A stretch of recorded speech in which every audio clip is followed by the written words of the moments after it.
We'll get it here. Now we're talking. They gave me a different number at the last minute. Could be a curveball. Could have been worse. Hello. Hey, Luke. Danny Wilson here. How's it going? It's going good. How are you doing? Oh, no worries. Hey, thanks for taking time out of your busy schedule. I know you've got a lot going on, and you're making plans to head south down to the Talladega short track, but we appreciate you being a part of our show tonight. Thank you so much. Oh, it's an honor. I can't believe I'm actually on a little nervous. Oh, shoot, man. Don't be nervous, man. We have a lot of fun here. And, heck, if we can have Alan Saggy talk for 20 minutes, anybody can do this. I was listening to that. I tell you, Luke, you've been very blessed, and you're leaving. Is it this week or next week? You're going down to the Talladega short track. I'm leaving on the 1st to head down. But because of that, you've generated a really good relationship with Red, and how did that come about with the friendship that you have with him?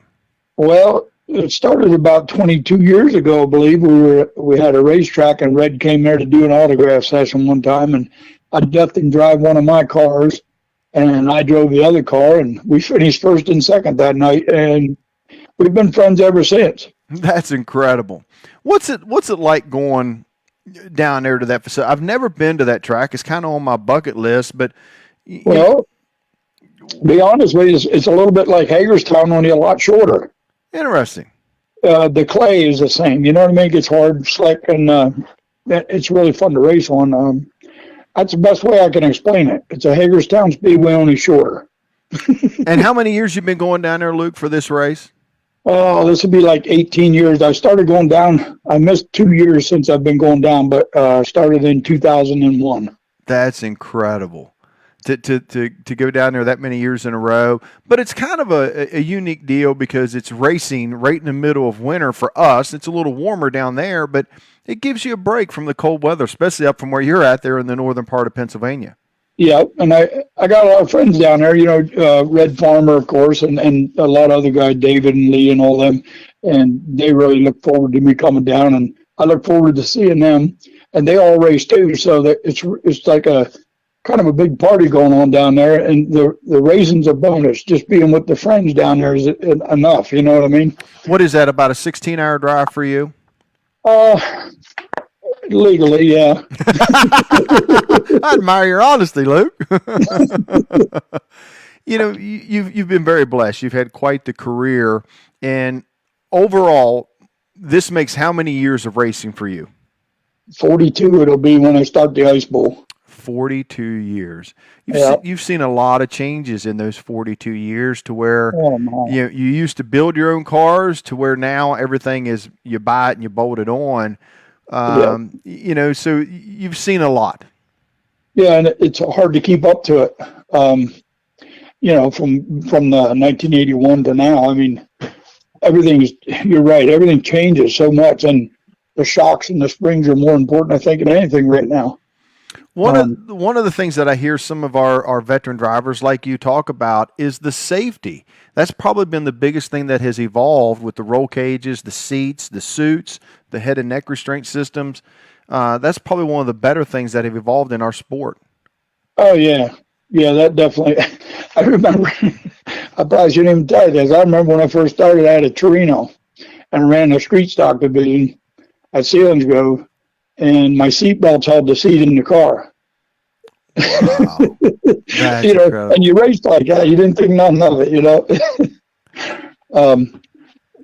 I figured you didn't need to bolt the seat down. The seatbelts will hold you in there, right? Absolutely. That's right. The seatbelts will hold you in. Yeah, but nowadays, you got them containment seat, and I even got one, and they're really comfortable and nice to sit in, but hard to get in and out of the car, especially when you're big as I am. Now, Luke, what would you consider your home track? What's the closest track to you? Selinsgrove. But you raced at some other tracks up north as well, correct? Yeah, I go out to Clearfield, Hummingbird Speedway, Thunder Mountain, and I even I went down to BAPS there at the end of the year. But I think I don't know, Selinsgrove, I need a bigger motor, I believe. Yeah. You know what I mean? That is a big track. Yeah, you just need a big hammer down there. So I have fun racing on the little short tracks. That's what I like to do. So We were talking yesterday on the phone just briefly, getting ready for today, and I had mentioned to you about the state of our sport and mainly revolving around supplies, whether it's tires, motor parts, body parts, suspension. Right now, we're seeing some folks really being concerned about tires. Are you running into that, trying to get ready to head south? yeah, I am. I tried to get tires all winter, and thanks to Jim Yoder and Dylan Yoder, they actually sold me some new tires that they had. Because if they wouldn't have, I don't even know if we can get some. They told me they're gonna have them at the Ice Bowl, but the price of them is gonna be out of control. So that's bad. Any other issues getting supplies for your race car to get ready to go to this Um, event? yeah. Uh, oh my, brake rotors. We had to wait on that, or brake calipers. We had to wait on them for a month. Um, yeah, a lot of parts. Just you can't get them. We seen it. I don't even. I built a brand new race car, and it was really, really hard to build it because you couldn't get the stuff. We seen an announcement come out from the World of Outlaws and the Lucas Oil Series about unifying the body rules. Some people like it. There's a handful of people that grumbled a little bit. I feel like this is moving in the right direction where it makes it easier for you to go from one series to the next. What are your thoughts on that, Luke? Well, I like it that they're bringing it back a little, the body rolls back because I didn't get that far yet on mine. So now that they're bringing them back to where my body is anyway. Excellent. Makes it a little easier for you then. Yeah, because I was going to change things this year, and then I heard they weren't going to allow it, so now I don't have to.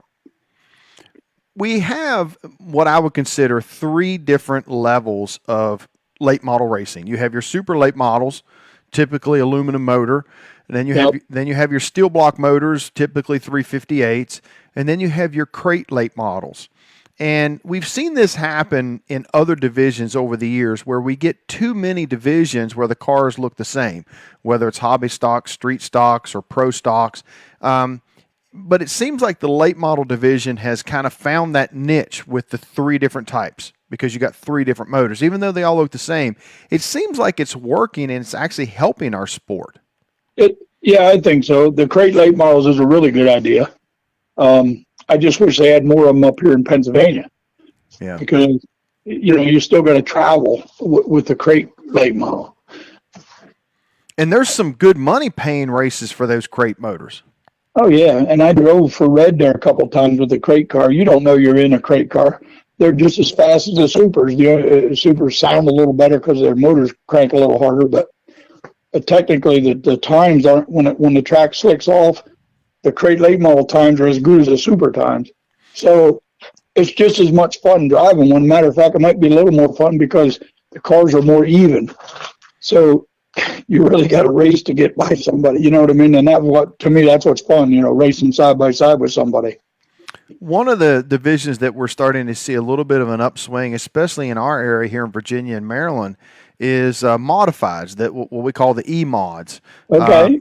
They seem to be really exploding. Have you ever had a chance to get behind the wheel of one of those? Not yet, but that might be my next move. Well, I hear a lot of people say that they are very economically affordable because they're not as hard on equipment. Yep. And I believe that the motors are a lot cheaper, and I guess they have a crate division of that too, right? Yes. Yeah, and that would definitely be the way to go. You can buy a motor for what, $7,000 compared to 50,000. Yep. Super late. Luke, you talked a little bit about Red and racing with him, but you've raced against some really big legends in our sport. And if you can think of one or two really good stories where you raced with someone like a Scott Bloomquist or someone like that, Chubb Frank, share with us a story or two that you have in your back pocket. Well, racing one of Red's cars is like always an honor.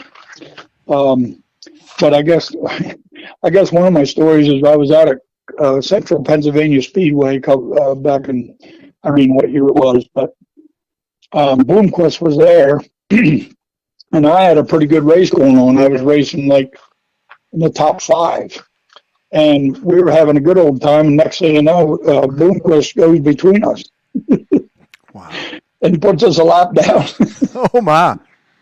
Yeah, and I mean, I was running in the top five, so I thought I was doing really well. Next thing you know, Bloomquist drive by us, and so that was kind of a, well, how did he do that? I'm racing my ass. I'm racing my ass off here to get fifth place, and he drives by me like I'm sitting still. Oh But wow. yeah, Scott's a good guy, though. I met him a few times, and he's really a nice guy. Um, and he's one hell of a racer. That's all I can say. We have a race coming up this year, $1 million at Eldora Speedway. To the best of my knowledge, it's only happened one other time Yep. in the super late model industry. That's a pretty big deal for our super late model race teams to race at that, and to think that we're racing for that big amount of money. I think some people that are new to the industry may think, well, it's just $1 million, but that's huge. It is. That's incredible. Yep, that is a big deal for us. I remember when the other one was there, and I put my entry in for it, but they cut the entries off at I forget how many, and I didn't get to go. But I'm probably too old to go out and try for that now. You're never too old, Luke. Never too old. I know I'm having fun. My buddy's been in this red there. He's going to start. It'll be his 75th year of racing. Wow. Yep. So that's pretty incredible. If he starts the ice bowl here, it'll be 75 years.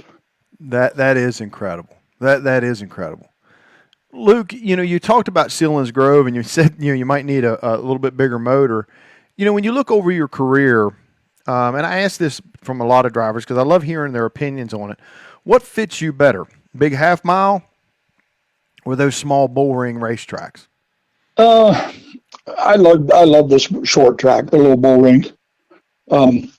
I won at Sealands Grove back in the 90s and the 80s. And it wasn't because I didn't like racing there, but it was so hard on equipment if you wrecked, and I just couldn't afford to keep buying new cars. There was I think it was in 1991 or two.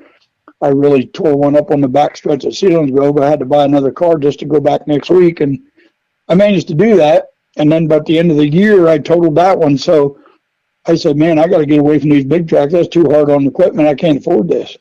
I just basically I run my body shop and run my race car, and you tear stuff up like that and hope to buy a new car by the end of the week, because I hated to miss a race. Yep.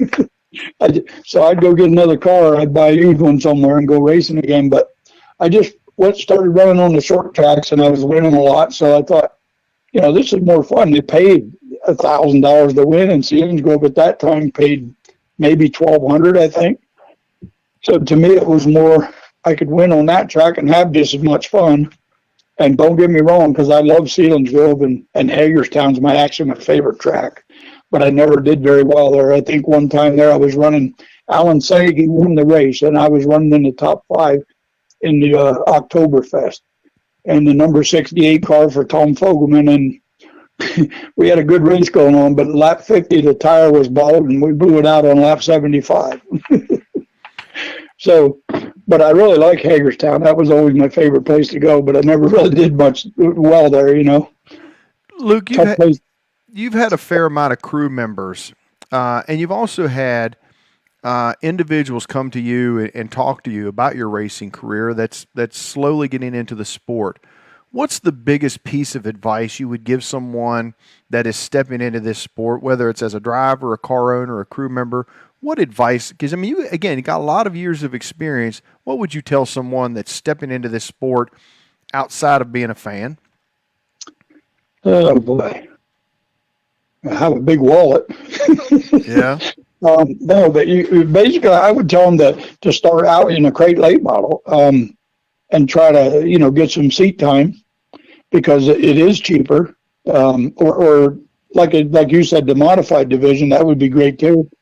And get some seat time first before you start spending that big money on them super lates. Even though they need super late models out there, it's very expensive. So, you can go run around in the back, but if you want to run up front, you're going to spend some money to do that. So start out in the lower class and get some seat time. And that way you at least know you like it before you really get in dumping money in. You know what I mean? Absolutely. Very good advice. Start small and eventually go big if Yeah. you want to. And the good thing about the late models is if you're going to go from a crate late to a super late, you're not going to change too much as far as No, the just, body. So that's good. just change the motor. That's right. Change the motor for the most part. But Absolutely. you basically you're driving a late model, so you're going to get a good experience in that crate late model. It's not. I drove both, and it's just I don't know. I'd say, like I said, I think it's more fun to drive the crate cars. Yep. Absolutely. But Luke, definitely more, more competitive. Nobody runs away and hides usually. It's a pretty good race.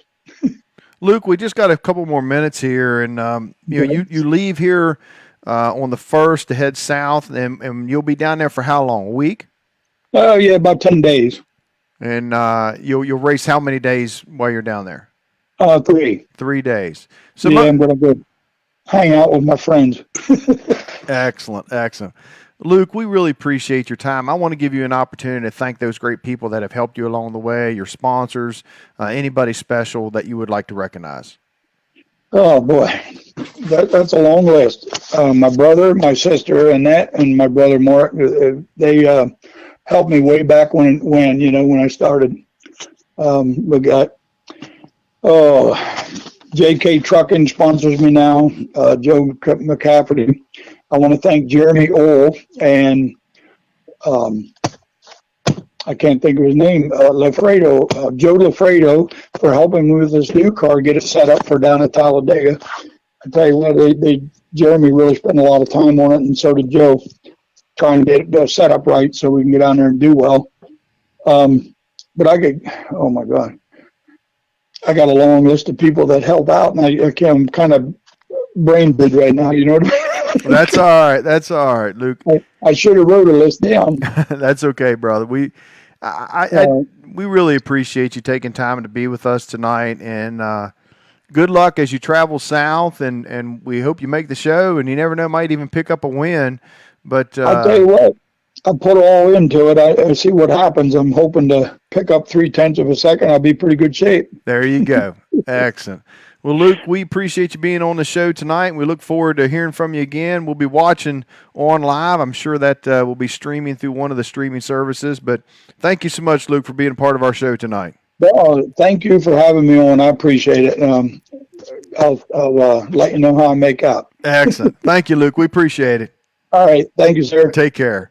Man, what an awesome guy, and someone that has helped build our sport, man. It's really cool to chat with him for a few minutes, and we just appreciate him taking time, and we thank you, race fans, for being a part of that segment. Speaking of the segment, this segment's been